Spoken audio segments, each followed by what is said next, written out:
اہل سنت والجماعت کے متفقہ عقائد کو بیان کرتے ہوئے عقیدہ 21واں کے تحت مجدد صاحب مزید فرماتے ہیں، فضیلت کی ترتیب خلفائے راشدین کے درمیان خلافت کی ترتیب کے موافق ہے، لیکن شیخین کی افضلیت صحابہ اور تابعین کے اجماع سے ثابت ہوتی ہے۔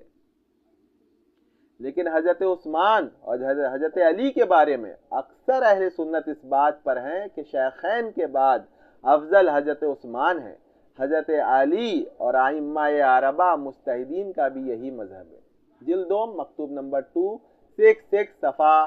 669/179۔ آگے فرماتے ہیں، ہم کو حضرت امیر علی کے ساتھ لڑائی کرنے والوں سے کچھ آشنائی نہیں ہے، بلکہ مناسب ہے کہ ہم ان سے بیزار ہیں۔ دیکھیے کتنی بڑی بات ہے یہ، اور کتنا معتدل ہے، اور کتنا ہے یہ طرز ہمیں اختیار کرنے کی ضرورت ہے، بالکل بین بین۔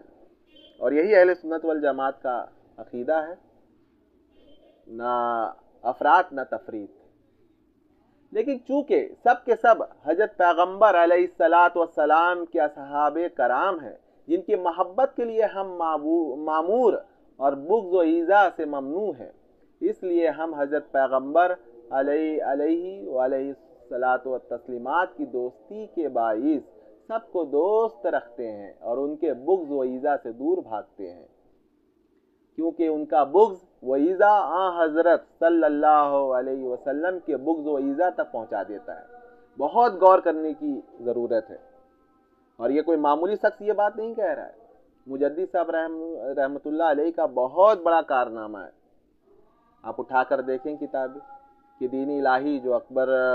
بعض درباریوں کے چکر میں آ کر اکبر نے دین الہی بنا ڈالا اور بالکل سرایت کر گیا، اور ہمایوں کے بعد سے مغلیہ خاندان میں جو شیعہ عقائد پروان چڑھ گئے، ان سب کا خاتمہ کس نے کیا، کیسے کیا، وہ کون شخصیت تھی؟ یہی مجدد صاحب رحمۃ اللہ علیہ کی واحد شخصیت تھی، جنہوں نے بہت حکمت کے ساتھ کام کیا اور دین الہی کا قلع قمع کیا، عقائد باطلہ جو خاندان مغلیہ میں داخل ہو چکے تھے اس سب کو نکالا، اور صحیح اہل سنت جماعت کے عقائد کو داخل فرمایا، اور انہی کا یہ کارنامہ ہے، ان کا احسان ہے کہ ہم تک جو ہے صحیح عقائد پہنچ گئے ہیں، اور ہم جو ہے آج انہی باتوں کو جو ہے آپ کے سامنے